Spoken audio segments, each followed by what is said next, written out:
Когда мы начали это все делать, у нас было всего 3 блока, которые там принимали это входящие звонки принимали, чаты принимали, и вот бэковая часть, которая занималась обучением и контролем качества. В текущих момент у нас 4 больших блока, 10, наверное, управлений, около 30 отделов, которые это все поддерживают. Какую камеру? Сюда, все, извиняюсь. Так, давайте озвучивать запреты, правила заранее. Чуть не ушатала все ваши инструменты. Я же ваши волосы поправляла. Все, камер нет, я настроился. Я надеюсь, сейчас это не записывается. Ну ладно, окей, хорошо.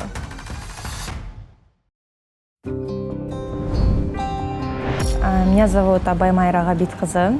Я являюсь начальником управления чат-поддержки, работаю в банке уже более 3 лет. Начинала я здесь со специалиста чат-поддержки, доросла до текущей должности, была старшим специалистом, была супервайзером, начальником отдела и уже 1,5 года работаю начальником управления.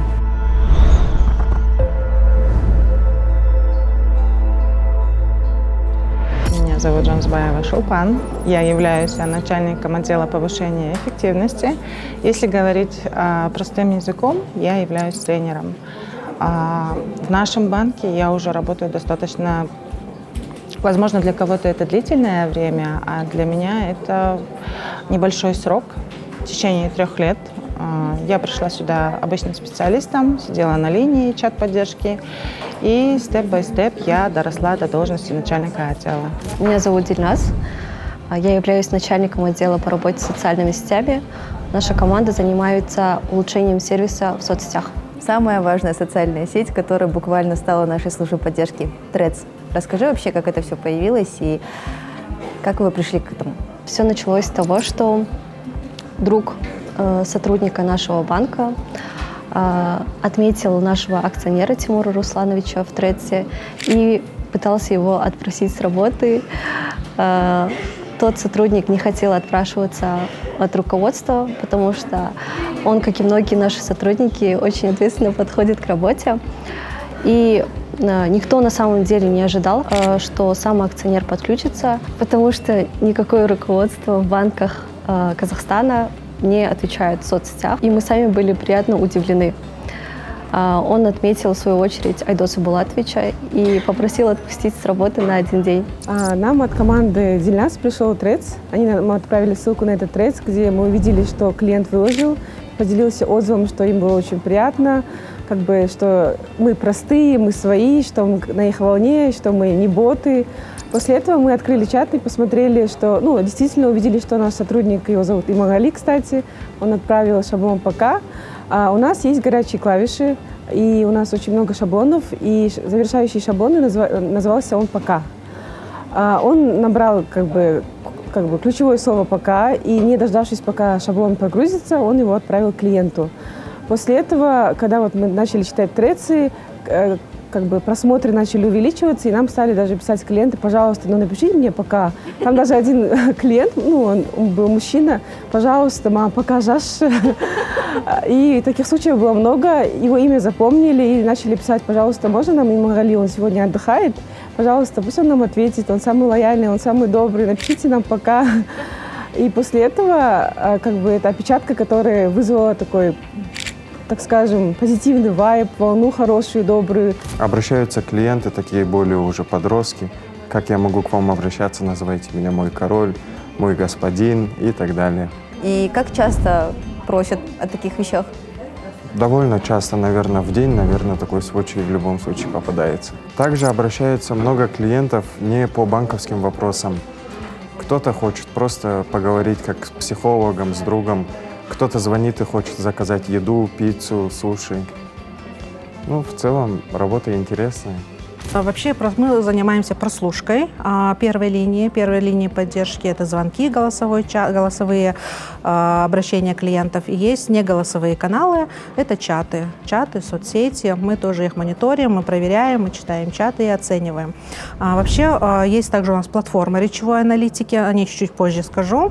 Сейчас хочу сказать, наверное, больше о ручном труде моих ребят, о том, что они прослушивают каждого оператора.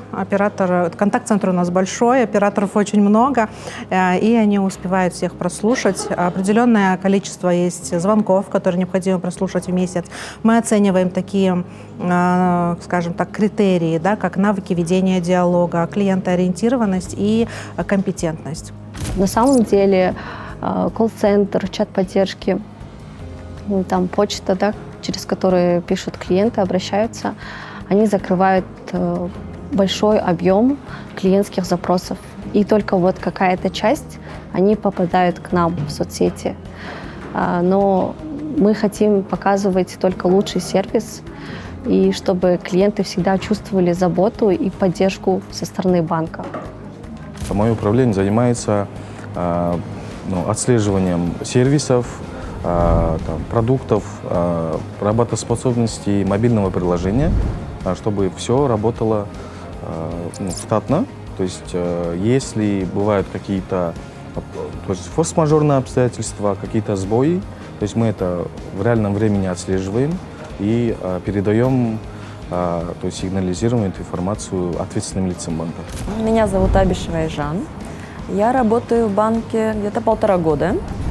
Работаю менеджером по обучению по городу Шымкент. В команде у нас 10 человек. Я занимаюсь именно софтовым направлением, более гибкими навыками. У нас огромная команда тренеров, которая занимается всеми хардами, то есть все, что должен знать сотрудник банка, они проходят курс обучения за 3 недели. И, как говорит наш директор, мы даем университетское 5-летнее образование вот таким ускоренным курсом за месяц. Я считаю, что это очень круто. И мы это прямо и транслируем ребятам, что за месяц вы уже будете классно разбираться и в ипотеке, и в автокреде, и в картах, и всем на свете.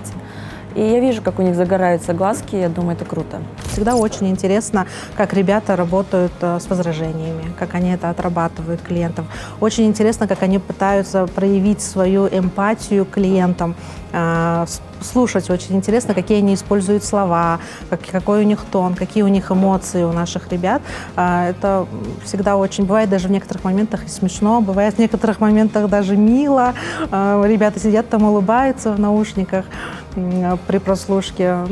Очень много. Каждый день всегда очень что-то интересное происходит, потому что, говорю же, люди разные, по-разному относятся. Есть действительно там какие-то негативные кейсы. Мои ребята прослушивают и даже прям переживают за операторов. Когда-то наш отдел состоял из 3 человек, и мы совмещали такие роли, как модератор, тренер, методолог и аналитик одновременно. Бывали такие моменты, когда я приходила домой и абсолютно не хотела разговаривать. Но эти дни стали фундаментом сегодняшнего процесса обучения в нашем департаменте, чему я очень рада, так как этот опыт дал нам возможность изучить боли сотрудников. Мы протестировали разные форматы обучения. Мы сложные процессы научились доносить на простом языке. И я этому очень рада. В роли уже супервайзера, начальника мне надо было подтягивать свои софт-скиллы. Это надо уметь общаться с другими отделами, со своими коллегами. Ты должна уметь, как Айдос Булатович всегда говорит, брать ответственность не только за себя, за команду, уметь рисковать, принимать быстрые решения. Где-то в какой-то момент руководитель должен опустить свое эго и пойти к такому же руководителю и найти компромисс. Вот такие моменты мне сложно давались, потому что я сама по себе вспыльчивый человек, эмоциональный. Мне было сложно двигаться в этом банке, потому что банк сам растет, очень быстро развивается. И плюс ты еще сама без особого бэкграунда не поспеваешь за всем этим. Но, слава богу, я со всем этим справилась, я считаю, потому что у меня сейчас за собой есть такая большая команда, состоящая из 140 человек. И они все в меня верят, как и я в них. Поэтому я считаю, что неплохо справилась с этой задачей. Наши фактические показатели очень близки к идеалам. То есть сейчас у нас каждый клиент, который звонит на наш контактный центр, получает ответ в течение 8 секунд. И несмотря на большое количество обращений, то есть доступность у нас высокая, качество обслуживания также по показателям у нас близки также к идеалу. обратная связь от клиентов тоже хорошая. Мы как раз сейчас готовили годовой отчет, и этот отчет показывает, что у нас те, кто пришли учиться, очень редко уходят, они в основном все доходят до конца. И я думаю, это классная работа моих тренеров, коллег, которые занимаются мягко, где-то мы там в игровом формате, да, они все это тоже придумывают. Очень сложные вещи мы объясняем просто и легко. Ну и потом я прихожу, говорю, давайте, кто на что жалуется, кому плохо, давайте подышим, возьмемся за руки. То есть мы с самого начала готовим, что это будет нелегко. Были у нас, к сожалению, прецеденты, когда ребята садятся на линию, через 2 дня они уходят. Мы такие, в смысле, что случилось? На меня кричат клиенты. Я говорю, мы же вам месяц говорим о том, что не будут на вас кричать, чего вы, говорю, другого ждали. Зато мы учились, как с этим справляться. Я думаю, что это очень крутые навыки не только хардов, но и того, как можно справляться с чем угодно, потому что у меня там всегда есть оговорка. Также применяйте это в личной жизни, и в семье, и с друзьями, да, для того, чтобы они могли это применять. Так как я живой человек, и за ребят я переживаю как за своих детей, я всегда их мотивирую тем, что по итогу они будут гордиться выполненной своей работой, и они предоставляют огромную помощь ребятам на первой линии, и не только, но и для руководителей, которые ежедневно сидят уверенно, зная, что знания и навыки сотрудников, они на высшем уровне. И есть действительно команда тренеров, которая позаботится о них, прокачает и поможет в необходимый момент. Так как мы работаем не только по хардам, но у нас есть направление по soft-skill обучению, где мы помогаем сотрудникам грамотно вести диалоги, проявлять эмпатию, заботиться о клиентах, где-то регулировать конфликтные моменты. Несмотря на то, что я являюсь руководителем отдела обучения, каждый из сотрудников, он может в любое время написать мне в WhatsApp или позвонить мне на телефон, когда он столкнулся с сложностями обслуживания клиентов. В целом, наша работа в департаменте, она очень интенсивная, высокий темп, постоянная концентрация, точность в деталях и ответственность в каждом процессе. Поэтому это очень много ресурсов и много энергии занимает. Поэтому для нас это очень важно поддерживать некий баланс между работой и отдыхом. Мы должны вовремя отдыхать, перезагружаться и настраиваться на работу с новыми силами. И как раз-таки для нас наше любимое направление, да, так скажем, это караоке, где мы весело проводим время, шутим, поем, танцуем. И на самом деле такие мероприятия, такие неформальные обстановки, они сближают команду. После таких встреч работа идет более интенсивнее и чувствуется поддержка между командой, между сотрудниками, между даже руководителями. Все идет намного легче. Я запустила такую традицию, называется она «5-минутка добрых новостей». То есть я не даю им там, что у вас было хорошего в жизни, в прошлом году, месяц назад или вчера. Сегодня, вот я говорю, если, например, встреча в 9, я говорю, вот вы проснулись, и вы сейчас в 9 там, на нашем тренинге или на какой-то встрече. Что с того момента, как вы проснулись, с вами хорошего произошло? И я не, да ничего хорошего не было, да все как обычно, да вообще ничего хорошего. Я говорю, так, ищем, работаем. Первое время это было прям очень сложно, и у нас была философская такая, наверное, история о том, что я проснулся, и это уже хорошо. Хотя бы этому мы начинали радоваться. Но за весь этот год работы я вижу, как они легко научились переключаться. Я там вкусно позавтракала, вода в душе была идеальной температуры, мама приготовила завтрак, таксист бесплатно подвез, там коллегу увидел. Ну, какие-то мелочи. Но я говорю, это же не мелочи, это же есть смысл нашей жизни, да? Вы же приходите на работу, вы здесь 8 часов находитесь, радуйтесь. Да. Стабильности. Много чему, и я это запускаю везде, со всеми ребятами.